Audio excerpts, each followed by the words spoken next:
Hello student, मैं हूं पीयूष भारद्वाज और स्वागत है आपका एम्स स्पेशल क्लास में।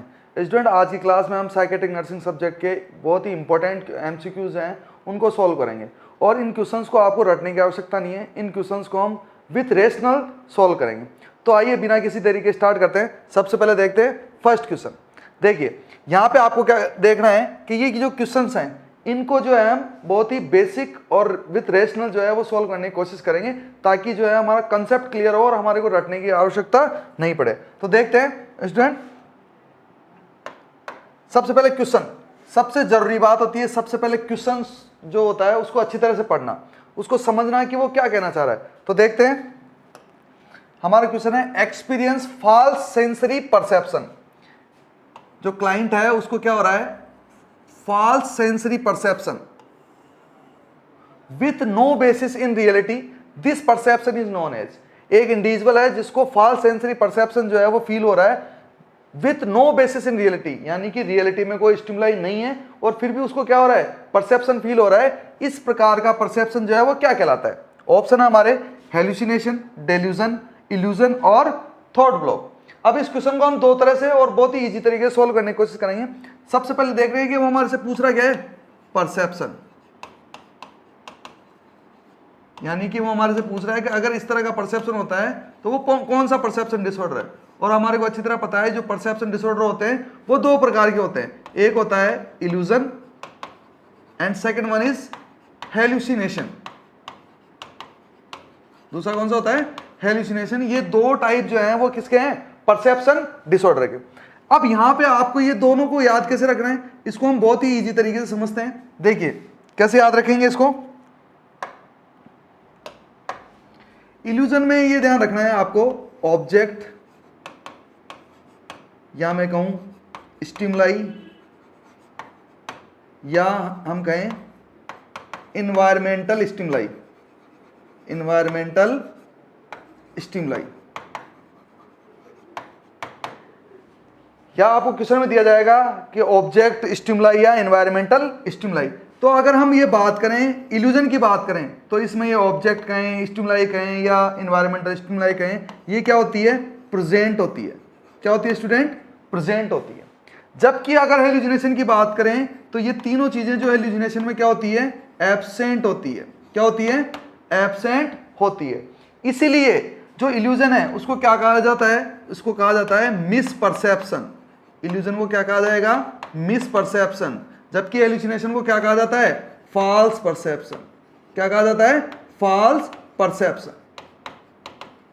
अब जैसे कि मैं आपको बताऊं, एग्जांपल से समझते हैं कि रस्सी को सांप समझना, ये दोनों में से किसका एग्जांपल है। तो हम क्या करेंगे, ये फंडा हमारा जो है वो काम में लेंगे, देखेंगे कि ऑब्जेक्ट या स्टिमुलाई या एनवायरमेंटल स्टिमुलाई जो है वो प्रेजेंट है या एब्सेंट है। यानी कि जैसे एग्जांपल में ध्यान देंगे, रस्सी को सांप समझना, मतलब वहां पे रस्सी पड़ी है और वो उसको लग रहा है कि रस्सी नहीं क्या है, सांप है। इसका मतलब क्या है, ऑब्जेक्ट वहां पे क्या है, प्रेजेंट है। तो उसको दिखाई दे रहा है पर गलत दिखाई दे रहा है, जो स्टिमुलाई है वो उसको मिस इंटरप्रिटेट कर रहा है। इसलिए हम ये कहेंगे कि वो चीज क्या है, इल्यूजन। ठीक है, जैसे क्वेश्चन आया हुआ है कि एक पेशेंट जो है वो आईवी ट्यूब को क्या समझ रहा है, रोप समझ रहा है, और वो कह रहा है कि इसको मेरे शरीर से हटाओ। तो इसका मतलब क्या है कि आईवी ट्यूब प्रेजेंट है वहां पे, पर उसको क्या लग रहा है कि वो क्या है, रस्सी है, यानी कि ऑब्जेक्ट क्या है, प्रेजेंट है। जबकि हेलुसिनेशन में क्या होगा कि ऑब्जेक्ट स्टिमुलाई जो होती है वो कंप्लीटली क्या होती है, एब्सेंट होती है। यानी कि पेशेंट जो है वो किस तरह की बातें करेगा कि कोई मेरे को आवाज लगा रहा है, कि कोई मेरे को दिखाई दे रहा है, ठीक है, किसी का टच फील हो रहा है, किसी की स्मेल आ रही है, किसी का टेस्ट आ रहा है। जबकि वहां पे with no basis in reality क्या होगा कि वो जो स्टिमुलाई है उसका रियलिटी में कोई बेसिस नहीं है, यानी कि ऑब्जेक्ट स्टिमुलाई और एनवायरमेंटल स्टिमुलाई जो होती है वो क्या होती है, एब्सेंट होती है। तो वो चीज क्या कहलाएगी, हेलुसिनेशन। तो स्टूडेंट हमने देखा कि जो परसेप्शन डिसऑर्डर होते हैं जनरली दो प्रकार के होते हैं, इल्यूजन और हेलुसिनेशन। इल्यूजन में ऑब्जेक्ट जो होता है क्या होता है, प्रेजेंट होता है, हम उस जो स्टिमुलाई होती है उसको मिस इंटरप्रिटेट करते हैं, इसलिए हमने इल्यूजन को कहा मिस परसेप्शन। जबकि हेलुसिनेशन में क्या होता है, ऑब्जेक्ट और स्टिमुलाई जो होती है वो क्या होती है, एब्सेंट होती है, इसलिए हेलुसिनेशन को क्या कहा जाता है, फॉल्स परसेप्शन। क्लियर। तो हमने यहां पे देखा कि अब हम इस क्वेश्चन को बहुत आसानी से कर सकते हैं कि एक्सपीरियंस फॉल्स सेंसरी परसेप्शन। पहली बात तो ये कि फॉल्स सेंसरी परसेप्शन क्या होता है, हेलुसिनेशन होता है। फिर भी आगे पढ़ लेते हैं, with no basis in reality.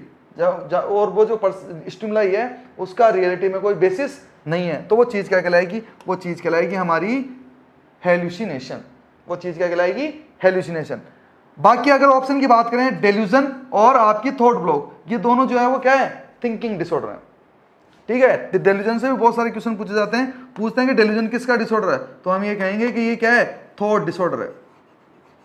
Delusion क्या है, थॉट डिसऑर्डर है, जिसमें इंडिविजुअल के माइंड में फिक्स फॉल्स बिलीफ जो होते हैं वो पाए जाते हैं। क्लियर। तो इस तरह से क्या करना है हमारे को, इस तरह से हम जो है वो क्वेश्चन सॉल्व करते हुए चलेंगे, ताकि जो है हमारा क्वेश्चन को जो एक केवल हमारे को याद नहीं रखना है, हमारे को क्या करना है, क्वेश्चन को समझना है, ये देखना है कि क्वेश्चन में अगर ये आंसर आया तो क्यों आया है, किस तरह से आया है, ठीक है। तो इसी तरह से हम आगे क्वेश्चन सॉल्व करते हुए चलेंगे। Clear student. चलिए नेक्स्ट क्वेश्चन की तरफ बढ़ते हैं। Next question, A client of alcoholism cannot remember facts and fills the gap with imaginary information. Nurse is aware that this is an example of. देखिए सबसे पहले वही बात कि सबसे पहले हम क्या करेंगे, क्वेश्चंस को आराम से जो है वो पढ़ेंगे। क्लाइंट किसका है, एल्कोहलिज्म का है, ठीक है। प्रॉब्लम क्या हो रही है, can not remember facts, individual जो है वो जो उसको यादें याद नहीं रह रही, मतलब बातें याद वो नहीं रख पा रहा, और क्या कर रहा है, fillings the gap with imaginary information, यानी कि जो बातें याद नहीं आ रही है उनकी जगह जो है वो क्या कर रहा है, इमेजिनरी इंफॉर्मेशन का यूज कर रहा है। तो ये चीज जो है वो क्या कहलाएगी, फ्लाइट्स ऑफ आइडिया है, या एसोसिएटिव लूजनेस है, या कॉन्फेबुलेशन है, या क्लेइंग एसोसिएशन है। बहुत ही इंपॉर्टेंट क्वेश्चन है, ध्यान देंगे, चारों टर्म ही इंपॉर्टेंट हमारे लिए। तो देखिए सबसे पहले हम ये देखते हैं फ्लाइट्स ऑफ आइडिया, चारों को समझ लेते हैं। फ्लाइट्स ऑफ आइडिया में क्या होता है कि इसमें क्या होता है, टू मेनी आइडियाज एक साथ जो होते हैं दिमाग में, क्या होते हैं, बहुत सारे आइडिया क्या होते हैं, एक साथ आते हैं, जिसकी वजह से क्या होता है, क्लाइंट जो है वो एक टॉपिक से दूसरे पे, दूसरे से तीसरे पे, और तीसरे से चौथे पे, इस तरह से क्या करता है, वो क्या करता है, क्विकली शिफ्ट करता है। क्या करता है, क्लाइंट क्विकली शिफ्ट करता है एक टॉपिक से दूसरे टॉपिक पे, या हम ये कहें कि रैपिडली शिफ्ट करता है एक आइडिया से दूसरे आइडिया पर। तो वो चीज क्या कहलाती है आपकी, वो कहलाती है फ्लाइट्स ऑफ आइडिया। और फ्लाइट्स ऑफ आइडिया में आपको ये ध्यान रखना है कि फ्लाइट्स ऑफ आइडिया जो होता है वो मेन कैरेक्टरिस्टिक फीचर होता है किसका, मेनिया का। फ्लाइट्स ऑफ आइडिया जो है वो one of the main characteristic feature होता है किसका, फ्लाइट्स ऑफ मेनिया का। क्लियर। Next, associative looseness. देखिए एसोसिएशन और यहां पे क्या है, लूजनेस। एसोसिएटिव लूजनेस का मतलब क्या होता है, inability to think logically, inability to think logically. Associative looseness condition में क्या होता है कि इंडिविजुअल जो है वो लॉजिकली थिंक नहीं कर पाता, मतलब जो है वो लॉजिक्स नहीं लगा पाता, रीजनिंग जो है वो नहीं लगा पाता, तो वो चीज क्या कहलाती है आपकी, एसोसिएटिव लूजनेस। ये associative looseness one of the 4A sign है किसके, सिजोफ्रेनिया के। 4A साइन, एसोसिएटिव लूजनेस जो है वो 4A साइन है किसका, सिजोफ्रेनिया का। मतलब 4A साइन मतलब 4A होते हैं, उनमें से एक जो है वो क्या है, एसोसिएटिव लूजनेस जो है वो पाया जाता है। नेक्स्ट बात करें कॉन्फेबुलेशन, उससे पहले हम समझ लेते हैं क्लेइंग एसोसिएशन। क्लेइंग एसोसिएशन का मतलब क्या होता है, इसको हम बोलते हैं क्लेंगिंग भी। क्या बोला जाता है, क्लेंगिंग भी बोला जाता है। अब ये क्लेइंग एसोसिएशन क्या होता है, क्लेइंग एसोसिएशन में क्या होता है, इसमें रिपीटेशन ऑफ वर्ड होता है। क्या होता है, रिपीटेशन ऑफ वर्ड्स। स्टूडेंट क्या पाया जाता है, रिपीटेशन ऑफ वर्ड्स पाया जाता है। पर खास बात क्या होती है, that are similar in sound, similar in sound. जो टर्म आपको याद नहीं है उसके बारे में जो बताया जा रहा है उसको आप चाहें तो लिख सकते हैं। क्लेइंग एसोसिएशन क्या होता है कि रिपीटेशन ऑफ वर्ड होता है, पर रिपीटेशन ऑफ वर्ड होता है, पर इसकी एक खास बात होती है कि वर्ड का रिपीटेशन, कौन से वर्ड का रिपीटेशन, उन वर्ड्स का रिपीटेशन जो कि साउंड में एक जैसे होते हैं, यानी कि अगर उन शब्दों को हम बोलें तो वो बोलने में क्या होंगे, एक जैसे, जैसे rat, cat, pat, set, etc। मतलब अब हम ये देख पा रहे हैं कि ये जो वर्ड्स हैं वो क्या हैं, बोलने में एक जैसे हैं, तो वो चीज क्या कहलाती है आपकी, क्लेइंग एसोसिएशन। क्लेइंग एसोसिएशन में रिपीटेशन ऑफ वर्ड्स पाया जाता है, और उन वर्ड्स का रिपीटेशन पाया जाता है जो प्रोनाउंसिएशन में या साउंड में या बोलने में एक जैसे होते हैं, वो चीज क्या कहलाती है? Clang association. चलिए क्लियर है। अब हम जो है कॉन्फबुलेशन के बारे में समझते हैं। बाकी ऑप्शन हमारे क्लियर है। अब हम देखते हैं कॉन्फबुलेशन। कॉन्फबुलेशन को याद रखना है तो आपको क्या याद रखना है? 1% ट्रू और 99% फॉल्स। इसको हम इस तरह से याद रखेंगे। किसको? कॉन्फबुलेशन को। देखिए कॉन्फबुलेशन क्या होता है? कॉन्फबुलेशन जो है वो कॉमन कंडीशन जो है वो पाई जाती है किसमें? एल्कोहलिज्म में। किसमें पाई जाती है? एल्कोहलिज्म में। ठीक है। होता क्या है कॉन्फबुलेशन? कॉन्फबुलेशन एक ऐसी कंडीशन होती है जिसमें इंडिविजुअल जो है वो पुरानी बातें याद नहीं कर पाता, और जो बातें याद नहीं आती है उनकी जगह वो क्या करता है? गप्पेबाजी करता है। यानी कि गप्पेबाजी किसको? कि वहां पे वो इमेजिनरी इंफॉर्मेशन का यूज करता है। यानी कि जैसे हम ये देखते हैं कि कोई एल्कोहलिज्म का व्यक्ति है, आप उसके सामने कोई बात करो तो जनरली हम ये देखेंगे आपने जो बात कही है तो वो उससे रिलेटेड कोई बात करेगा, थोड़ी बहुत तो सच बोलेगा, और बाकी की जो चीजें उसको याद नहीं आ रही है उनकी जगह वो क्या करता है? फॉल्स इंफॉर्मेशन या हम कहें झूठी बातों का क्या करता है? उपयोग करता है। यानी कि ये हो गया कि एल्कोहलिज्म कंडीशन में कॉन्फबुलेशन जो है वो पाया जाता है, और उसमें क्या होता है? इंडिविजुअल जो है वो बातें याद नहीं कर पाता, और जो बातें याद नहीं आती उनके गैप्स को वो इमेजिनरी इंफॉर्मेशन से क्या करता है? फिल करता है। तो वो चीज क्या कहलाती है आपकी? वो चीज कहलाती है कॉन्फबुलेशन। कैसे याद रखेंगे इसको? 1% ट्रू और 99% फॉल्स। मतलब कुछ यादें आई है और जो नहीं आई है उनकी जगह वो फॉल्स या इमेजिनरी इंफॉर्मेशन का यूज कर रहा है, तो वो चीज क्या कहलाएगी? कॉन्फबुलेशन। तो हमारा राइट आंसर इसमें क्या होगा स्टूडेंट? कॉन्फबुलेशन। क्लियर? चलिए आगे बढ़ते हैं। नेक्स्ट क्वेश्चन देखिए, A schizophrenic client says to the nurse, "Yes, it is March. March is little woman." This sentence illustrate। इस तरह के क्वेश्चन जो है वो पूछे जाते हैं। तो हम ये देखते हैं कि क्या है कि एक सिजोफ्रेनिया क्लाइंट है। जाहिर सी बात है सिजोफ्रेनिया का दिमाग नाम आते हैं आपके दिमाग में क्लिक होना चाहिए कि सिजोफ्रेनिया क्या है? साइकेट्रिक कॉम्प्लेक्स सिंड्रोम है, जिसमें क्या थिंकिंग, परसेप्शन, मूड, बिहेवियर, इन सब में क्या पाया जाता है? डिस्टर्बेंस पाया जाता है। पर मोस्टली किस में पाया जाता है? किस में पाया जाता है? वो थिंकिंग और परसेप्शन में। तो हम ये देखते हैं कि थिंकिंग डिसऑर्डर इसमें जो है वो सीवियरली पाए जाते हैं। तो हम देखते हैं वो क्या कह रहा है? Yes it is March, March is little woman. Yes, हाँ ये मार्च है, और एक मार्च जो है वो एक छोटी महिला है। तो वो देखते हैं दिस सेंटेंस इलस्ट्रेट, ये एक सेंटेंस क्या बताता है? नियोलॉजिज्म है, इकोलेलिया है, या फ्लाइट्स ऑफ आइडिया, या लूजनिंग ऑफ एसोसिएशन। अब देखिए हम यहाँ पे ये देखते हैं कि फ्लाइट्स ऑफ आइडिया और लूजनिंग ऑफ एसोसिएशन जो है वो हम पहले से ही क्लियरली समझ चुके हैं। हमारे लिए क्या है? नियोलॉजिज्म और इकोलेलिया जो है वो न्यू टर्म है। हम पहले इसको समझते हैं कि देखिए नियोलॉजिज्म क्या होता है? नियोलॉजिज्म का नियो का मतलब क्या होता है? न्यू। तो यहां पे क्या होता है? Formation of new words. Formation of new words. इस कंडीशन में क्या करता है? इंडिविजुअल नए वर्ड्स का फॉर्मेशन करता है, मतलब नए शब्द बनाता है। पर यही नहीं, हम इसके आगे भी समझें कि नियोलॉजिज्म कंडीशन क्या होती है कि इसमें वो नए वर्ड्स बनाता है, और that only understand by client. इसको बहुत अच्छे से समझना, ये इंपॉर्टेंट टर्म है। नियोलॉजिज्म केवल कंडीशन ये नहीं होती है कि केवल नए शब्दों का बनाना, इसको पूरा समझिए। नियोलॉजिज्म कंडीशन है वो कंडीशन है जिसमें इंडिविजुअल जो है वो नए शब्द बनाता है जिनका मीनिंग केवल क्लाइंट के लिए होता है। यानी कि उन जो नए बनाए हुए शब्दों को केवल क्लाइंट ही समझ सकता है, औरों के वो जो है वो समझ में नहीं आएगा। तो हम उस कंडीशन को क्या बोलते हैं? नियोलॉजिज्म। इस तरह से हम पूरा समझेंगे इसको। नियोलॉजिज्म का कैसे याद रखेंगे? नए शब्द बनाना जो केवल क्लाइंट के ही समझ में आते हो, बाकी के लिए उनका कोई मीनिंग ना होता हो, वो चीज कंडीशन क्या कहलाती है? नियोलॉजिज्म। ठीक है। अब हम यहाँ पे देखते हैं कि इस क्वेश्चन में क्या नए वर्ड बना रहा है कि ये मार्च जो है ये कोई न्यू वर्ड्स नहीं है, ये तो ऑर्डिनरी वर्ड्स हैं, कॉमन वर्ड्स हैं, तो हमारा नियोलॉजिज्म तो नहीं हो सकता। इकोलेलिया बहुत इंपॉर्टेंट टर्म है। इकोलेलिया क्या होता है? Repetition of another persons word, another persons words, दूसरे व्यक्ति के वर्ड्स को रिपीट करना क्या कहलाता है? आपका इकोलेलिया। अभी हमने कुछ देर पहले बात की थी कि रिपीटेशन ऑफ वर्ड्स, तो आपसे केवल ये पूछा जा रहा है कि रिपीटेशन ऑफ वर्ड, पर आगे देखना है कि आपको वो क्या पूछना चाह रहा है। आपसे पूछे कि रिपीटेशन ऑफ वर्ड्स तो है, पर किसके वर्ड्स का रिपीटेशन हो रहा है? Another person. मतलब सामने से कोई व्यक्ति पूछ रहा है और क्या नाम है तुम्हारा, तो आप क्या बोले हो? और क्या नाम है तुम्हारा। अरे भाई मैं तुमसे पूछ रहा हूँ क्या नाम है तुम्हारा, और आपने वही कहा कि अरे भाई मैं तुमसे पूछ रहा हूँ क्या नाम है तुम्हारा। तो हमने क्या किया कि दूसरों के वर्ड्स को रिपीट करना, वो चीज क्या कहलाती है? इको ले लिया।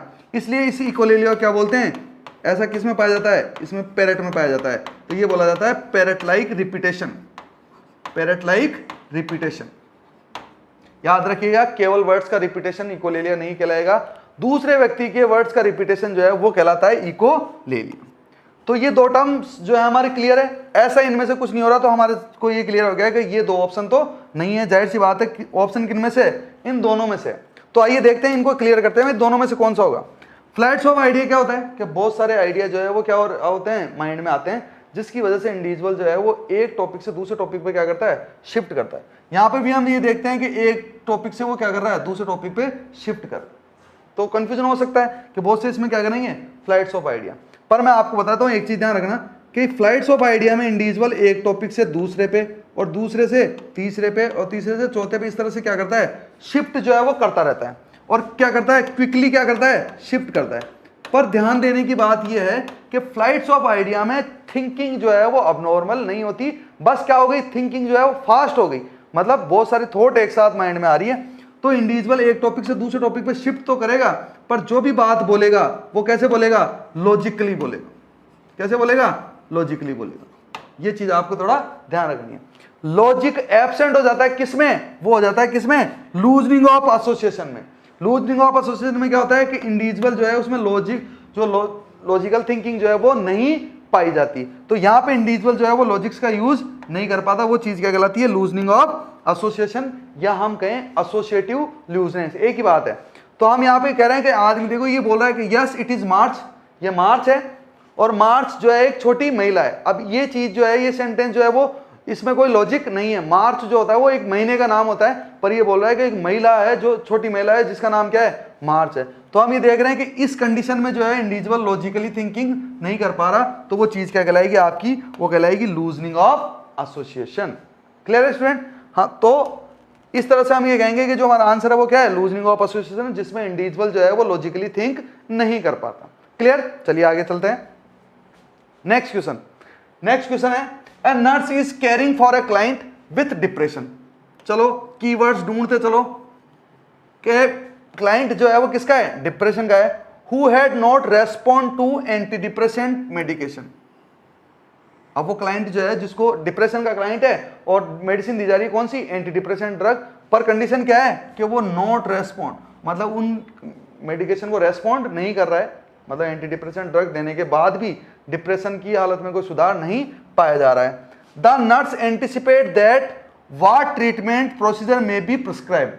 अब ये हमारे को ये बताना है कि इनमें से जो है वो कौन सा ट्रीटमेंट जो है वो नर्स जो है वो प्रिस्क्राइब करेगी, या हम ये देखेंगे कि डिप्रेशन कंडीशन में एंटी डिप्रेशन ड्रग दे रहे हैं और वो रेस्पॉन्ड नहीं कर रही, तो इनमें से कौन सा जो है जो ट्रीटमेंट है वो पेशेंट के लिए क्या होगा? इफेक्टिव होगा। तो देखते हैं, neuroleptic medication, mood stabiliser, psychosurgery and electroconvulsive therapy. तो देखते हैं, सबसे पहले ये समझते हैं क्वेश्चन ऑप्शन है उनको। न्यूरोलेप्टिक ड्रग, यानी कि neuroleptic drug also known as antipsychotic drug. Antipsychotic drugs, antipsychotic drug का ही दूसरा नाम क्या है? Neuroleptic medication. Mood stabiliser, mood stabiliser जैसे हम कहें मेनिया में यूज करते हैं या बाइपोलर डिसऑर्डर में, कौन कौन से? जैसे लिथियम, कार्बमेजापाइन और वेल्पोरिक एसिड, ये क्या होते हैं? Mood stabiliser.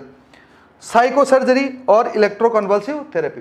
तो देखिए स्टूडेंट, ये चीज आपको ध्यान रखनी है कि अगर आपको थोड़ा बेसिक समझो कि जो साइकोटिक डिसऑर्डर होते हैं, जाहिर सी बात है उनकी खास बात ये होती है कि उनमें इंसाइट जो होती है वो क्या होती है?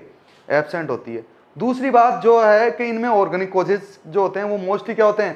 प्रेजेंट होते हैं। तो हम ये ध्यान रखेंगे कि जो साइकोटिक डिसऑर्डर होते हैं उनमें प्रीफर किया जाता है फार्माकोलॉजिकल मैनेजमेंट, क्योंकि ऑर्गेनिक कॉज क्या होते हैं? इन्वॉल्व होते हैं, इसलिए हम क्या करते हैं?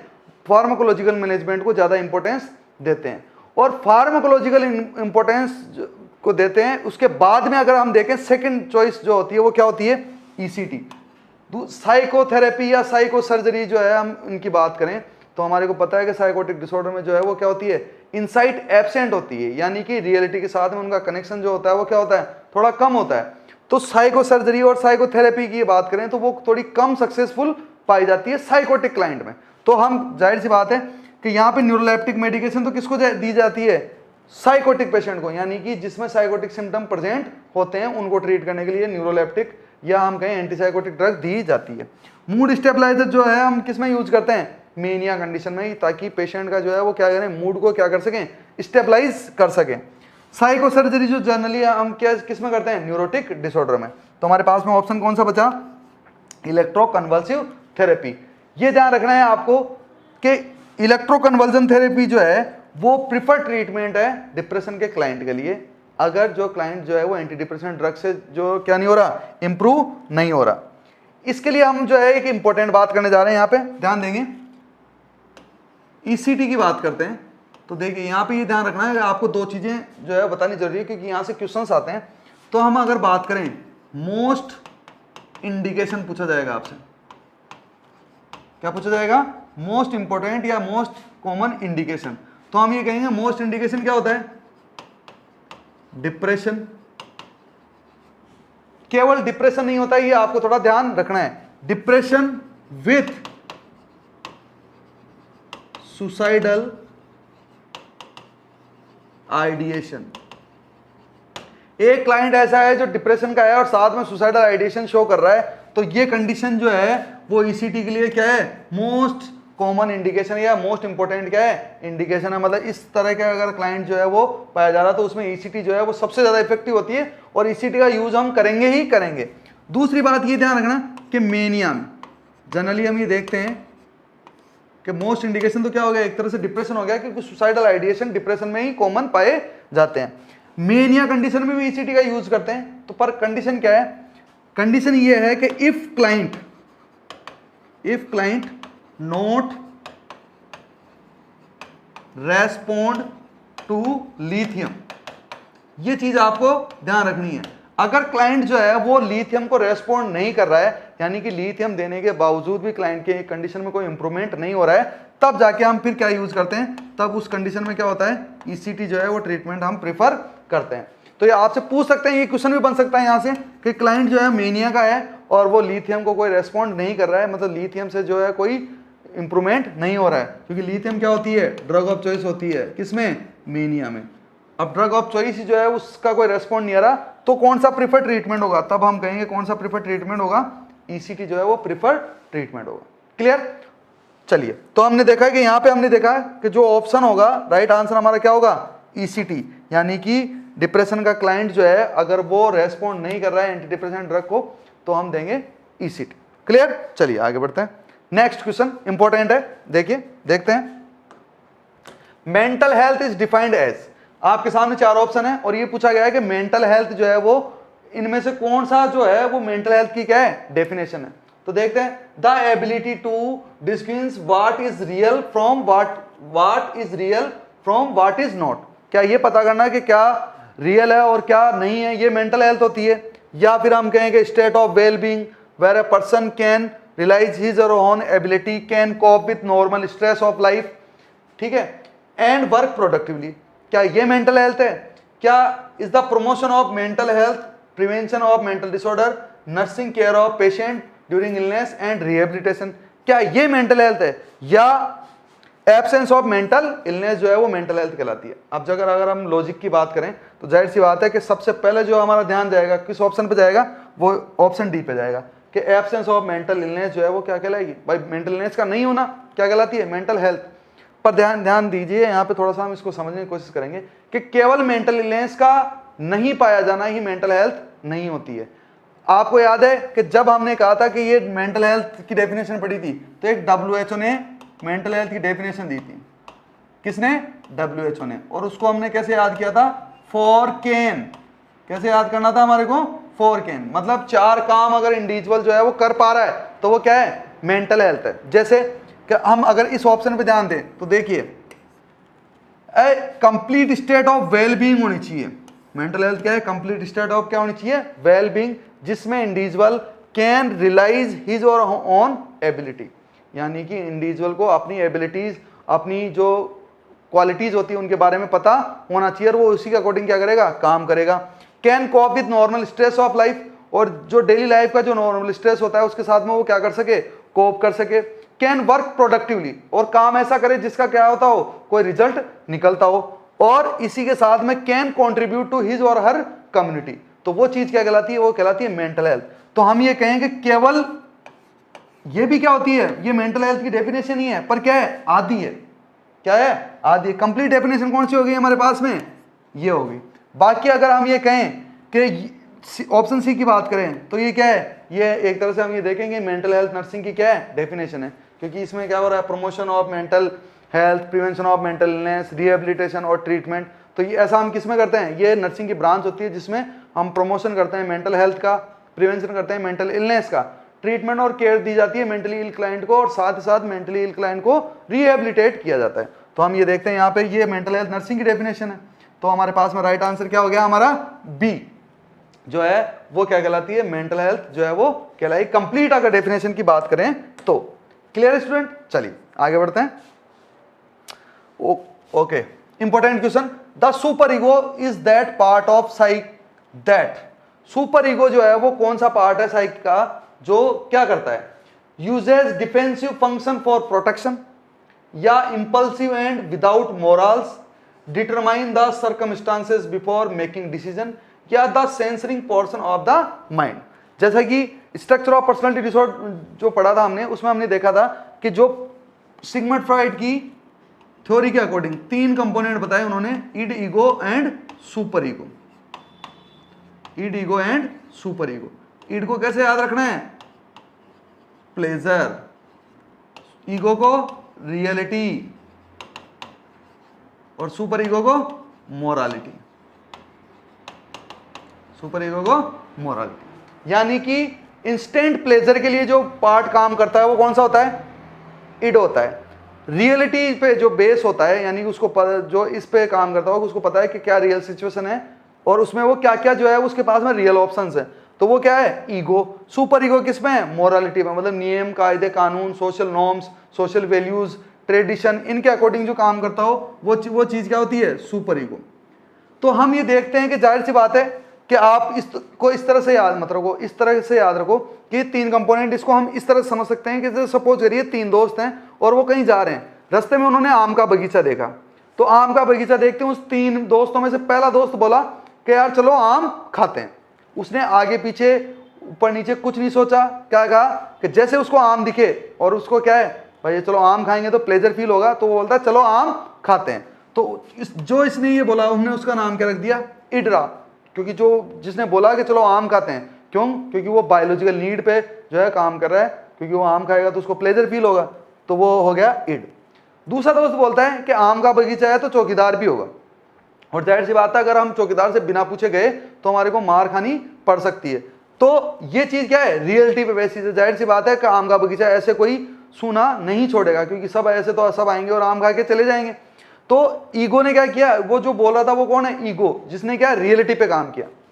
पर हम ये जानते हैं कि एक तीसरा जो था वो होता है सुपर ईगो।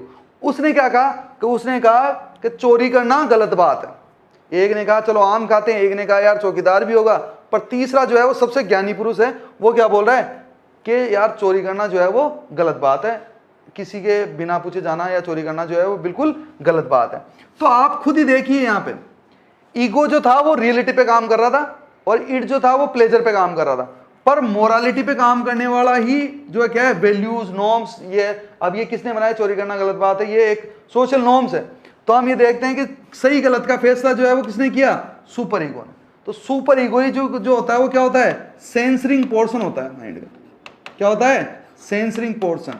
और ये सुपर ईगो ही जो है अब मेरे को बताता है कि क्या सही है और क्या गलत है। तो वो चीज क्या कहलाती है? Super ego. अब देखते हैं कि जो चीज हमने समझी वो कौन से ऑप्शन के साथ में सूट बैठ रही है। Use defensive function for protection, के डिफेंसिव फंक्शन यूज करना प्रोटेक्शन के लिए वो किसका काम होता है? ये काम होता है किसका? ईगो का। तभी तो कहा जाता है ego defence mechanism. Is impulsive and without morals. Impulsive कौन सा होगा, वो होगा आईडी, जो और उसमें मोरल्स बिल्कुल नहीं होते, केवल वो प्लेजर के लिए काम करता है। तीसरा, determine the circumstances before making decision.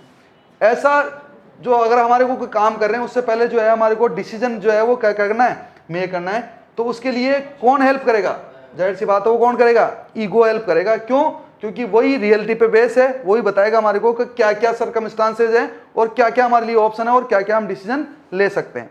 बाकी हम देखेंगे the censoring portion of the mind, और सेंसरिंग पोर्शन कौन सा कहलाता है हमारा, सुपर ईगो। तो हम ये कहेंगे सुपर ईगो एक ऐसा पार्ट है जो माइंड का क्या है, सेंसरिंग पोर्शन है। क्लियर स्टूडेंट, आप इसको इस तरह से याद कर सकते। क्लियर, चलिए आगे देखते हैं। Sorry the client admitted for alcohol detoxification developed increase tremors, irritability, hypertension and fever. The nurse should be alert for. Client जो है ध्यान रखना कि किसमें, एल्कोहल डी एडिक्शन, यानी कि क्लाइंट जो है वो एल्कोहल से क्या हो गया, विड्रॉ हो गया। और क्लाइंट में क्या पाए जाएंगे, क्लाइंट जब एल्कोहल से दूर हो गया तो उसमें क्या पाए जा रहे हैं, एल्कोहल विड्रावल सिम्टम्स। क्या पाए जा रहे हैं, एल्कोहल विड्रावल सिम्टम्स। क्लियर। अब हमारे को बस कुछ नहीं करना, इनमें से देखना है कि एल्कोहल विड्रावल सिम्टम जो है वो कौन सा होता है। देखिए बात करते हैं। सबसे पहले जो है कि हम ये देखते हैं, गलत ऑप्शन को हटाते हैं। सीरोटोनिन क्या है, सिंड्रोम। सीरोटोनिन सिंड्रोम जो है वो साइड इफेक्ट है किसका, side effect of anti depressant drug, anti depressants drug. जो एंटी डिप्रेसेंट ड्रग्स होती है उनका क्या होता है, ये साइड इफेक्ट होता है सीरोटोनिन सिंड्रोम, जिसमें जो है सीरोटोनिन का लेवल एक्सेसिवली क्या हो जाता है, इंक्रीज हो जाता है। क्योंकि एंटी डिप्रेसेंट ड्रग्स जैसे सेलेक्टिव सीरोटोनिन रीअपटेक इनहिबिटर्स या मायोज की बात करें, ये क्या करती है, डिप्रेशन में घटे हुए सीरोटोनिन के लेवल को क्या करती है, बढ़ाती है। और इन ड्रग्स की अगर डोज ज़्यादा है या उनका ड्यूरेशन ज़्यादा है तो उसकी वजह से सीरोटोनिन का सिंड्रोम बहुत ज़्यादा बढ़ जाता है, सीरोटोनिन का लेवल जो है वो बहुत ज़्यादा बढ़ जाता है। तो वो कंडीशन कहलाती है सीरोटोनिन सिंड्रोम, जिसमें जो है वो कई प्रकार के जो है वो सिम्टम्स या ग्रुप ऑफ सिम्टम्स जो है वो पाए जाते हैं। जैसे एक्सेसिव मतलब सीवियर फीवर पाया जाता है, ठीक है, और उस कंडीशन में अपन ये कहेंगे क्या, हाइपर रिफ्लेक्सिया पाया जाता है, वाइटल साइन में इनस्टेबिलिटी हो जाती है। इस तरह के सिम्टम्स जो है वो पाए जाते हैं। वो चीज़ क्या कहलाती है, सीरोटोनिन सिंड्रोम, जो कि साइड इफेक्ट है किसका, एंटी डिप्रेसेंट ड्रग्स का। दूसरी बात करें कोर्साकॉफ सिंड्रोम और वर्निक्स सिंड्रोम, तो इन दोनों की अगर बात करें, कोर्साकॉफ और वर्निक्स सिंड्रोम की, तो ये जो है दोनों एल्कोहलिज्म के कॉम्प्लिकेशन है। क्या है, कॉम्प्लिकेशन। क्योंकि जो कोर्साकॉफ सिंड्रोम और वर्निक्स एनसेफेलोपैथी है, या कहें हम वर्निक्स सिंड्रोम है, ये दोनों जो है कोज होते हैं किसके कारण, डेफिशिएंसी ऑफ विटामिन B1 यानी कि थाइमिन की डेफिशिएंसी की वजह से ये दोनों कंडीशन जो है वो अराइज होती है, ठीक है। और ये दोनों जो है वो क्या है, कॉम्प्लिकेशन है किसके, एल्कोहलिज्म के या एल्कोहलिक क्लाइंट में जो है वो कॉम्प्लिकेशन ये दोनों पाए जाते हैं। रही बात हम कहें कि अल्कोहल विड्रावल सिम्टम, तो अल्कोहल विड्रावल सिम्टम हमारे पास में एक ही है इस ऑप्शन में, वो है डिलेरियम ट्रीमंस। और इसको समझने का तरीका ये है कि डिलेरियम का मतलब क्या होता है कि लॉस ऑफ कॉन्शियसनेस, और ट्रीमंस जो है वो वर्ड किससे बना है, ट्रेमर्स से।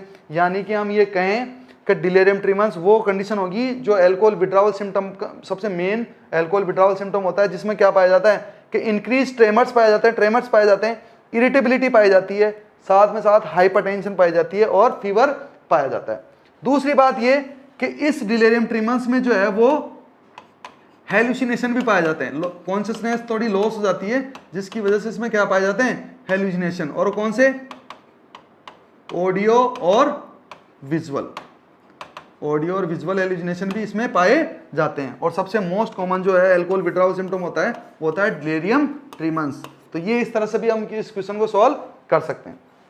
क्या किया हमने, एक साइड इफेक्ट है, दो कॉम्प्लिकेशन है, बचा जो क्या है हमारा राइट आंसर है। तो हमने कहा कि जो अल्कोहल विड्रावल सिम्टम होते हैं उनमें पाया जाएगा डिलेरियम ट्रीमंस। क्लियर स्टूडेंट, चलिए आगे बढ़ते हैं। The daughter of a client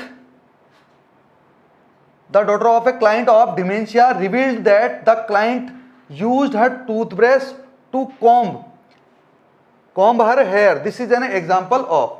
देखो डिमेंशिया का क्लाइंट है और उसकी डॉटर जो है वो ये बता रही है कि जो उनकी माताजी हैं वो क्या कर रही हैं कि टूथब्रश का इस्तेमाल कर रही है, कैसे, कंघे के लिए। मतलब ये हम ये कहें कि जो टूथब्रश से वो क्या कर रहे हैं, अपने बाल बना रहे हैं।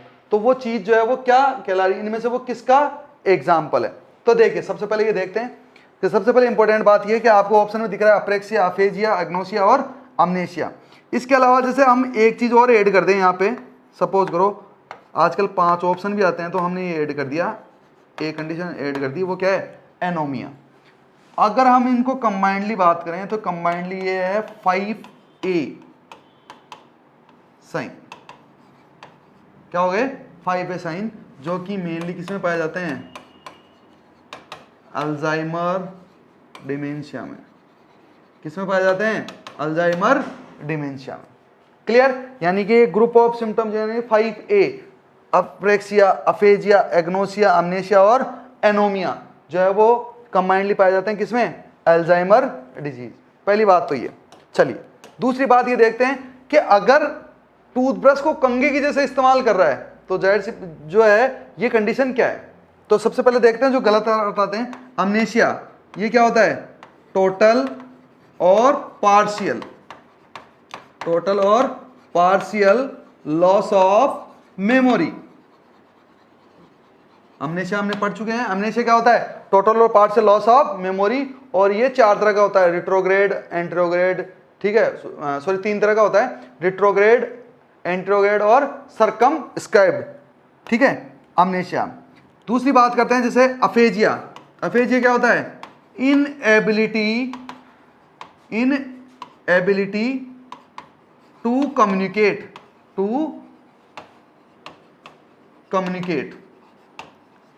मतलब इंडिविजुअल जो है वो ब्रेन डैमेज की वजह से जो है वो कम्युनिकेट नहीं कर पाता। मतलब हम ये कहें कि स्पीच जो है वो क्या पाई जाएगी, एब्सेंट पाई जाएगी। तो वो चीज़ क्या होती है, अफेजिया। अफेजिया कंडीशन में इंडिविजुअल जो है वो वर्ड्स का फॉर्मेशन नहीं कर पाता या बोले हुए वर्ड्स को वो समझ नहीं पाता। तो वो कंडीशन क्या है, अफेजिया, ठीक है। अब बचे हमारे पास में क्या है, अप्रेक्सिया और एग्नोसिया। अप्रेक्सिया जो होता है वो क्या होता है, inability to perform purposeful task when asked. यानी कि ये ऐसी कंडीशन है जिसमें इंडिविजुअल जो है जब उसको कोई पर्पजफुल काम के लिए कहा जाता है या उसको बोला जाए कि ये काम करना है, तब वो काम नहीं कर पाएगा, वो चीज़ क्या कहलाएगी, अप्रेक्सिया। एग्नोसिया क्या होता है, इनएबिलिटी टू रिकॉग्नाइज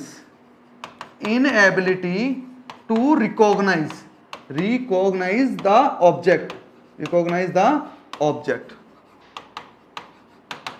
इस कंडीशन में इंडिविजुअल जो है वो किसी भी ऑब्जेक्ट को जो है वो रिकॉग्नाइज नहीं कर पाता, यानी कि पहचान नहीं पाता, उस ऑब्जेक्ट को क्या करता है, भूल जाता है। जाहिर सी बात है जो कंघा है उसको हम क्या करते हैं, डेली यूज में आता है, तो हम इस ऑब्जेक्ट जैसे पहचानेंगे, जैसे ही देखेंगे हम उसको क्या करेंगे, पहचानेंगे।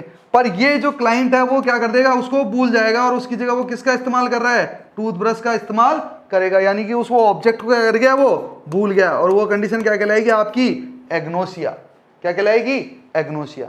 तो जाहिर सी बात है हमने ये देखा। और हमने एक चीज और एक्स्ट्रा पढ़ी थी, एनोमिया। एनोमिया का मतलब होता है inability to remember the things, inability to remember name of the things. मतलब इंडिविजुअल जो है वो चीज़ों के नाम जो है वो याद नहीं रख पाता, वो चीज़ क्या कहलाती है, एनोमिया।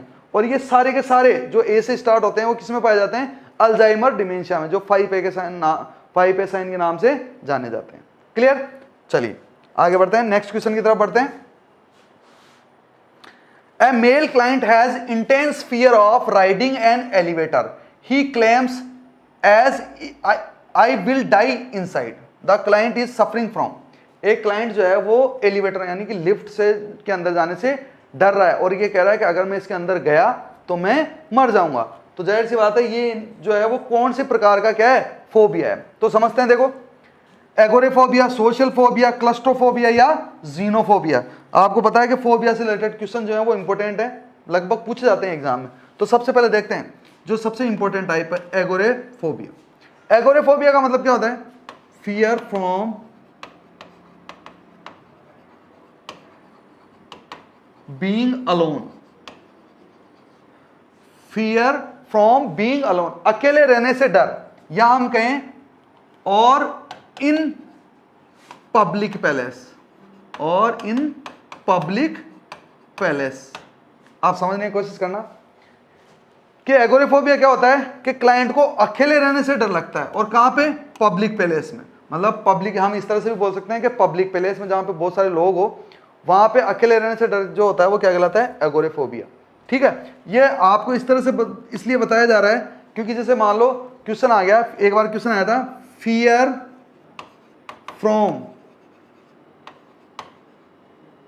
अवे फ्रॉम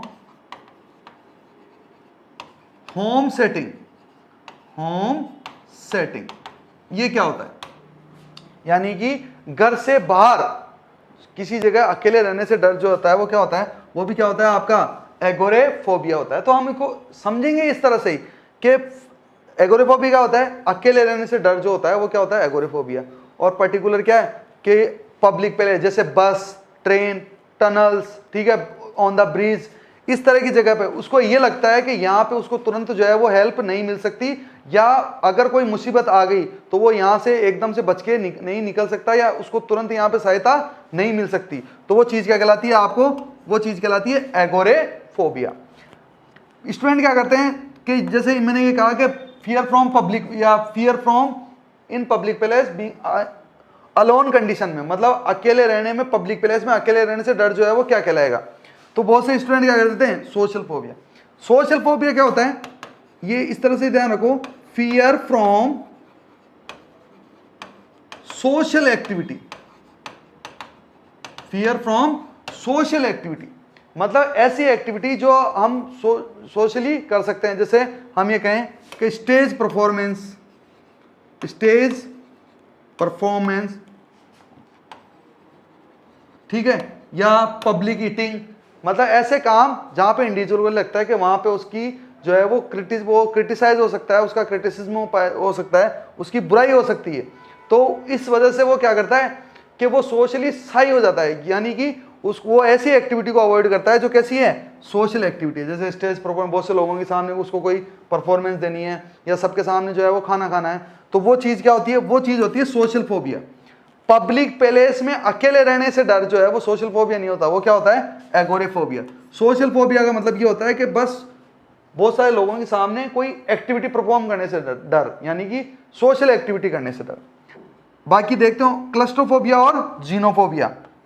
जीनोफोबिया को आपको कैसे याद रखना है कि एक्स किससे स्टार्ट हो रहा है, ये एक्स से।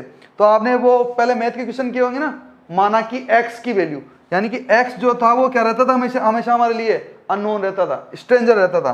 तो हम ये कहेंगे कि fear from strangers, fear from strangers मतलब अननोन, यानी कि जिनको हम जानते नहीं है, उन व्यक्तियों से डर, या जो अजनबी होते हैं उनसे डर जो है वो क्या कहलाता है, जीनोफोबिया। क्लस्ट्रोफोबिया क्या होता है, क्लस्ट्रोफोबिया एक कंडीशन ऐसी है जिसमें इंडिविजुअल को, तो हम ये कहें कि फियर फ्रॉम क्लोज्ड पैलेस, मतलब जो बंद जगह होती है उसमें रहने की। और बंद जगह भी किस तरह से, इस तरह से कि बिल्कुल छोटी जगह है और वो चारों तरफ से क्या है, बंद है, और उसमें इंडिविजुअल को इस तरह से लग रहा है कि अगर वो उसमें रहा तो क्या हो जाएगा, उसकी डेथ हो जाएगी। बंद जगह से डर। अब जाहिर सी बात है कि वो एलिवेटर यानी कि लिफ्ट जो है वो छोटी होती है और बंद होती है चारों तरफ से, तो वो ये उसको आगे छोटी जगह जाने में और बिल्कुल बंद जगह जाने में डर लग रहा है, तो वो चीज़ क्या कहलाएगी, तो हम कहेंगे वो चीज़ क्या कहलाती है, क्लस्ट्रोफोबिया। क्लस्ट्रोफोबिया क्या होता है, फियर फ्रॉम क्लोज्ड पैलेस, मतलब छोटी और चारों तरफ से बंद जगह में से डर लगता है, तो वो चीज़ क्या कहलाती है, क्लस्ट्रोफोबिया। ठीक है, इंपॉर्टेंट क्वेश्चन है, फोबिया क्वेश्चन जो है वो पूछे जाते हैं। क्लियर, चलिए आगे चलते हैं। Next, which of the following term describe a person using word that have no known meaning.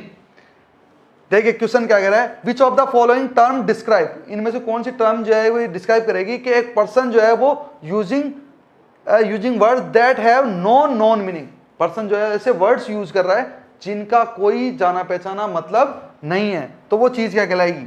तो देखिए क्या करते हैं इसके लिए कि जो चीजें हमारे को पता है वो हम हटा देते हैं, कि जैसे इकोलेलिया हमारे को पता है क्या होता है। इकोलेलिया क्या होता है? इकोलेलिया होता है repetition of another person word, यानी कि हम छोटा सा याद रखेंगे इसमें पैरट तोता भी तो ये करता है ना कि जो शब्द आप बोलते हो वापस के पास वो क्या करता है? रिपीट करता है। तो इकोलेलिया हमने हटा दिया, ठीक है। इकोलेलिया, और जाहिर सी बात है ये पेलिलेलिया, पेलिलेलिया भी किससे होगा? स्पीकिंग से रिलेटेड होगा। पेलिलेलिया में क्या होता है कि इंडिविजुअल क्या करता है? अपनी ओन स्पीच का लास्ट का फ्यू वर्ड जो है वो उसको बार बार रिपीट करता है, ठीक है। यानी कि जो लाइन बोली किसी इंडिविजुअल ने, खुद की जो स्पीच में से लास्ट का वर्ड लिया और उसको वो बार बार क्या कर रहा है?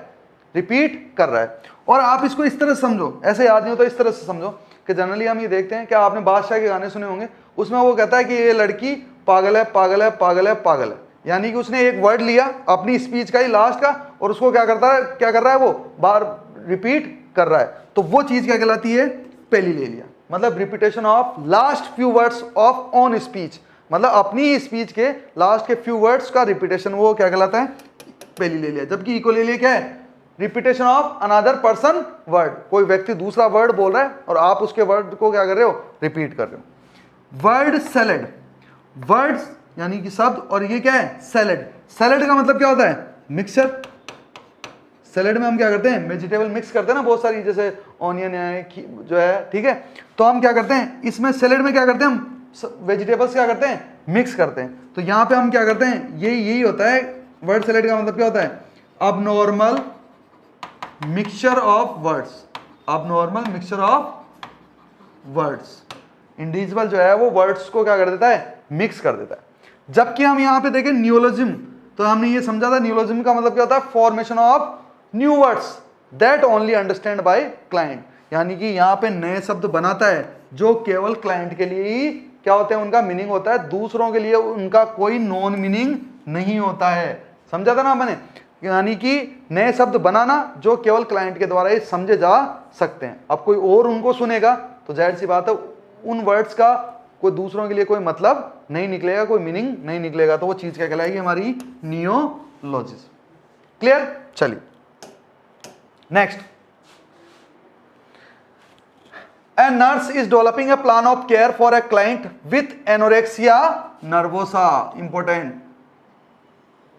दो तरह के डिसऑर्डर पाए जाते हैं, एनोरेक्सिया नर्वोसा और बुलिमिया नर्वोसा, बहुत इंपॉर्टेंट डिसऑर्डर हैं। विच action should nurse include in the plan? अब आपसे ये पूछा जा रहा है कि यहाँ पे जो है वो एनोरेक्सिया नर्वोसा का पेशेंट है और इनमें से कौन सा जो है वो प्लान जो है आप अपने प्लान ऑफ केयर में क्या करेंगे? ऐड करेंगे। देखते हैं। Restrict visit with the family until the client begin to eat, ठीक है। Provide privacy during meals, set up a strict eating plan for the client or encourage the client to exercise which will reduce her anxiety। तो देखिए anorexia nervosa दोनों को समझ लेते हैं पहले कि एनोरेक्सिया नर्वोसा होता क्या है। एनोरेक्सिया नर्वोसा का मतलब आप मतलब अगर बेसिक याद रखें तो क्या होता है? सेल्फ स्टारवेशन, मतलब अपने आप को भूखा रखना। इसमें इंडिविजुअल को इस तरह की एंजाइटी होती है कि इंडिविजुअल को लगता है कि उसका वेट जो है वो बहुत बढ़ गया है और वो अपनी फिटनेस को मेंटेन रखने के लिए क्या करती है? सेल्फ स्टारवेशन करती है। इसलिए बोल रहा हूं क्योंकि फीमेल्स में ज्यादा ये कॉमन होता है, ठीक है। बुलिमिया जो है वो मेल में ज्यादा कॉमन होता है, ठीक है। तो हम ये ध्यान रखेंगे कि अपनी फिटनेस को या अपने जो फिजिक्स के लिए इतना जो ज्यादा उनका वो रहता है तो वो क्या करते हैं? सेल्फ स्टारवेशन, मतलब जितना जरूरत होती है उतना नहीं खाते, उससे कम खाते हैं। तो वो चीज होती है एनोरेक्सिया नर्वोसा। अब उसके पेशेंट की आप केयर कर रहे हो तो आप क्या करोगे? तो देखो जाहिर सी बात है कि क्लाइंट जो है वो पहले क्या है? फिटनेस फ्रीक है, यानी कि सेल्फ स्टारवेशन कर रहा है। तो क्या हो रहा है? वो अपना उसका वेट जो है वो क्या होगा? जाहिर सी बात है लॉस ही होगा। और आप जो है वो क्या कर रहे हो? उसको ये तो बिल्कुल ही नहीं कह सकते कि उस क्लाइंट को क्या करनी है? एक्सरसाइज करनी है, क्योंकि वो क्लाइंट ही क्या करता है? सेल्फ स्टारवेशन करता है और साथ में कंपल्सरी उसमें एक्सरसाइज पाई जाती है। मतलब अपने वेट को मेंटेन रखने के लिए वो कम तो खाता है और क्या करता है? बहुत ज्यादा कंपल्सरी क्या करता है? एक्सरसाइज करता है। तो हम ये काम तो बिल्कुल भी उसको मना कर देंगे, भाई ये तो आपको नहीं करना। फिर दूसरा, restrict visit the family until the client begins to eat. देखो अगर एनोरेक्सिया के क्लाइंट का आप मैनेजमेंट कर रहे हो तो उसमें हम फैमिली मेंबर को क्या करते हैं? इन्वॉल्व करते हैं, ठीक है। आप जो है उसकी क्लाइंट जो है वो उसको रेस्ट्रिक्ट नहीं करोगे। जाहिर सी बात है उसमें क्लाइंट में क्या होती है? एंजाइटी होती है उसको, और क्लाइंट की एंजाइटी जो है वो इस तरह से कम हो सकती है कि अगर उसके फैमिली मेंबर उसके आसपास रहे तो ये काम भी हम बिल्कुल नहीं करेंगे, जबकि फैमिली को क्या करते हैं, इन्वॉल्व करते हैं हमारे मैनेजमेंट में। दूसरा, प्रोवाइड प्राइवेसी ड्यूरिंग मील। यहां पे आपको ये ध्यान रखना है कि अगर आपने क्या किया कि जैसे प्राइवेसी प्रोवाइड की, तो जाहिर सी बात है हमारे को क्या करना है, ये ध्यान रखना है कि क्लाइंट जो है वो एडिक्वेट अमाउंट में जो है वो न्यूट्रिशन जो है वो ले पा रहा है या नहीं ले पा रहा। अगर आपने प्राइवेसी प्रोवाइड की तो हो सकता है क्लाइंट जो है वो स्किप कर जाए किसको, मील को, खाना वो नहीं खाए या इधर उधर जो है वो फेंक दे। तो जाहिर सी बात है ये काम भी हम बिल्कुल नहीं करेंगे, हम ऑब्जर्व करेंगे क्लाइंट को मील के दौरान। इसके लिए हम क्या कर सकते हैं, इसके लिए हम यही कर सकते हैं, set up A strict eating plan for the client. एक स्ट्रिक्ट जो है वो ईटिंग प्लान जो हम क्या करेंगे, सेटअप करेंगे, यानी कि हम उसको जो एनोरेक्सिया नर्वोसा क्लाइंट होता है उसकी न्यूट्रिशन डिमांड को कंप्लीट करने के लिए हम जो है वो क्या करते हैं, फ्रीक्वेंट और हाईली कैलोरिक जो है यानी कि हाईली न्यूट्रिटिव डाइट जो है वो पेशेंट को देते हैं। फ्रीक्वेंट का मतलब बार बार जो है, कम अमाउंट में बार बार जो है हम उसको हाईली न्यूट्रिटिव डाइट जो है वो प्रोवाइड करते हैं। किस कंडीशन में, एनोरेक्सिया नर्वोसा में। तो ये चीज़ आपको ध्यान रखनी है। तो इसलिए हम क्या करेंगे, उसके लिए एक स्ट्रिक्ट ईटिंग प्लान जो है वो क्या करेंगे, फॉर्मेट करेंगे। ठीक है, चलिए। तो ये वो हमारा एनोरेक्सिया नर्वोसा। बुलिमिया नर्वोसा जो होता है उसको छोटे वर्ड्स में याद रखना है, तो ये याद रखेंगे, बुलिमिया नर्वोसा का मतलब होता है बिंज ईटिंग, मतलब एक ही समय में बहुत ज़्यादा लार्ज अमाउंट ऑफ फूड जो है उसको इंटेक करना, तो वो चीज़ क्या कहलाती है, बुलिमिया नर्वोसा। जबकि एनोरेक्सिया नर्वोसा क्या कहलाता है, सेल्फ स्टार्वेशन। चलिए आगे नेक्स्ट क्वेश्चन देखते हैं। Drug of choice for treating Tourette syndrome. Tourette syndrome जो है उसको, उसकी ड्रग ऑफ चॉइस जो है वो क्या है। पहली बात तो ये देख लेते हैं कि टोरेट सिंड्रोम जो है वो होता क्या है। देखिए, टोरेट सिंड्रोम का मतलब ये है कि आप इसको इस तरह से याद रखोगे, motor tics plus vocal tics, ऐसी कंडीशन जिसमें मल्टीपल मोटार टिक्स तो कैसे पाए जाएंगे, मल्टीपल, साथ ही साथ एटलीस्ट वन वो क्या पाया जाएगा, वोकल टिक पाया जाता है। तो वो कंडीशन क्या कहलाती है, टोरेट सिंड्रोम। क्या कहलाती है, टोरेट सिंड्रोम। जिस कंडीशन, ये चाइल्ड साइकेट्रिक डिसऑर्डर में आता है, जिसमें हम ये देखते हैं कि मोटार टिक्स, यानी कि मोटार टिक्स का मतलब ये है कि टिक्स का मतलब ये होता है कि रिपीटेटिव मूवमेंट्स ऑफ मसल्स, और ऐसे मूवमेंट जो हम क्या करते हैं कि जिसमें स्मॉल ग्रुप ऑफ मसल्स क्या होती हो, इन्वॉल्व होती हो, तो वो चीज़ क्या कहलाती है, मोटार टिक। वोकल टिक का मतलब क्या है कि मतलब रिपीटेशन, और यहाँ पे क्या होता है, जो मतलब स्मॉल साउंड जो होते हैं उनका क्या होता है, रिपीटेशन होता है, तो वो चीज़ क्या कहलाती है, दोनों को अगर साथ में पाया जाए तो वो चीज़ क्या कहलाएगी, टोरेट सिंड्रोम। इसकी ड्रग ऑफ चॉइस जो है वो कौन सी होती है, तो अगर देखें आपको ध्यान रखनी है कि इसकी ड्रग ऑफ चॉइस कौन सी होती है, haloperidol. Haloperidol is the drug of choice for Tourette syndrome. इसके अलावा अगर हम ये देखें कि फ्लोक्सेटिन जो होती है वो ड्रग ऑफ चॉइस होती है किसकी, ओसीडी की। किसकी होती है, ओसीडी की। मेथाइलफेनिडेट जो होती है वो किसकी होती है, वो होती है एडीएचडी की। नोट करते चलेंगे साथ में, क्योंकि ड्रग ऑफ चॉइस के क्वेश्चन भी पूछे जाते हैं। मेथाइलफेनिडेट जो है वो ड्रग ऑफ चॉइस है किसकी, एडीएचडी, यानी कि attention deficit hyper activity disorder. Benztropine जो है वो ड्रग ऑफ चॉइस है किसकी, ईपीएस की। किसकी है, ईपीएस की। और ये ईपीएस क्या होते हैं, साइड इफेक्ट हैं किसके, याद है तो बोलते जाओ भाई, side effect of antipsychotic drugs, antipsychotic drugs. दोनों क्वेश्चन पूछे जाते हैं, तो हम ये कहेंगे benztropine is the drug of choice for EPS. तो कंडीशन है हमारे पास में कौन सी है, haloperidol is the drug of choice for Tourette syndrome. और टोरेट सिंड्रोम क्या होता है कि एक ऐसी कंडीशन जिसमें मल्टीपल मोटार टिक्स के साथ में एक जो है वो क्या पाया जाता है, वोकल टिक पाया जाता है। तो वो कंडीशन क्या कहलाती है, वो कहलाती है आपकी टोरेट सिंड्रोम। चलिए नेक्स्ट देखते हैं।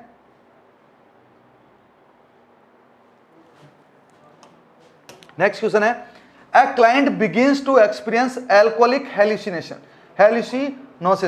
The nurse is aware that the best nursing intervention for this client. जाहिर सी बात है, क्लाइंट जो है वो क्या कर रहा है, एल्कोहलिक हेलुसिनेशन जो है वो क्या कर रहा है, फील कर रहा है। तो इसके लिए बेस्ट इंटरवेंशन क्या होगा, provide a quiet environment and administrating medication as needed and as prescribed, checking the client's blood pressure every 15 minute and offering juice, restating the client allow the client to play with others. तो देखिए सबसे पहले हम ये देखते हैं कि best suitable intervention जो है वो कौन सा होगा। उससे पहले ये देख लेते हैं कि कौन से नहीं होंगे। क्लाइंट जो है उसको हेलुसिनेशन हो रहा है यानी कि परसेप्शन डिसऑर्डर हो रहा है, तो जाहिर सी बात है कि हम उसको ये तो अलाउ नहीं करेंगे कि वो बाहर जाए और दूसरे क्लाइंट्स के साथ में जो वो है वो खेले। क्यों? क्योंकि हो सकता है उसको हेलुसिनेशन हो रहा हो, कोई ऑब्जेक्ट नहीं है फिर भी उसको क्या लग रहा हो कि कोई ऑब्जेक्ट वहां पे प्रेजेंट है, या इल्यूजन फील हो रहा हो कोई ऑब्जेक्ट और वो उसको क्या कर रहा हो, मिस इंटरप्रिटेट कर रहा हो। दूसरा, क्लाइंट को जो है हम रिस्ट्रेन बिल्कुल भी नहीं कर सकते, ये जो है नॉर्म्स के जो है वो क्या है, अगेंस्ट है कि हम क्लाइंट को रिस्ट्रेन तो बिल्कुल भी नहीं करेंगे। तो ये दो ऑप्शन तो हमारे हट गए, बचे कौन से? दो। तो ध्यान रखना कि हेलुसिनेशन यानी कि ये क्या है, मैंने अभी पहले ही बताया था ये काम चीज ये इसलिए काम आएगी क्योंकि क्या है, परसेप्शन के डिसऑर्डर है। तो जाहिर सी बात है परसेप्शन का मतलब क्या होता है कि इन्वायरमेंटल स्टिमुलाई को रिसीव करना और देन उसको इंटरप्रिटेट करना, वो क्या कहलाता है? परसेप्शन। तो जाहिर सी बात है कोई स्टिमुलाई आएगी तभी ये क्या करेगा, वो उसको परसेप्शन डिसऑर्डर होगा। तो हम क्या करेंगे कि उसको कोई स्टिमुलाई प्रोवाइड ही मत कराओ ना, तो हम क्या दे देंगे उसको? Quite environment. क्या दे देंगे? क्वाइट इन्वायरमेंट, या हम कहें कि नॉन स्टिमुलस इन्वायरमेंट प्रोवाइड करेंगे जिसकी वजह से क्लाइंट जो है उसको किसी प्रकार का परसेप्शन डिसऑर्डर नहीं होगा। तो सिंपल सा क्वेश्चन है, बस थोड़ा सा लॉजिक लगाना है हमारे को कि हम क्या क्लाइंट को क्या करेंगे, नॉन स्टिमुलस या हम कहें क्वाइट इन्वायरमेंट जो है वो प्रोवाइड करेंगे, और जो भी उस कंडीशन के लिए मेडिकेशंस हैं वो उसको क्या करेंगे, प्रिस्क्राइब करेंगे या एडमिनिस्टर्ड करेंगे। क्लियर? तो इस तरह से हमने देखा कि हम जो है वो क्वेश्चन सॉल्व कर रहे हैं वो किसके साथ में, क्वेश्चन को केवल ना कि हम केवल सॉल्व कर रहे हैं, हमारे को पता है कि इसमें ये आंसर जो है वो किस तरह से आया है, बेसिक के साथ हम शुरू कर रहे हैं। और इस तरह से हम क्या कर सकते हैं, क्वेश्चन को हमारे को रटने की आवश्यकता नहीं पड़ेगी, हम क्वेश्चंस को जो है वो समझ सकते हैं। नेक्स्ट क्लास में बाकी क्वेश्चन के साथ में फिर से मिलेंगे। धन्यवाद।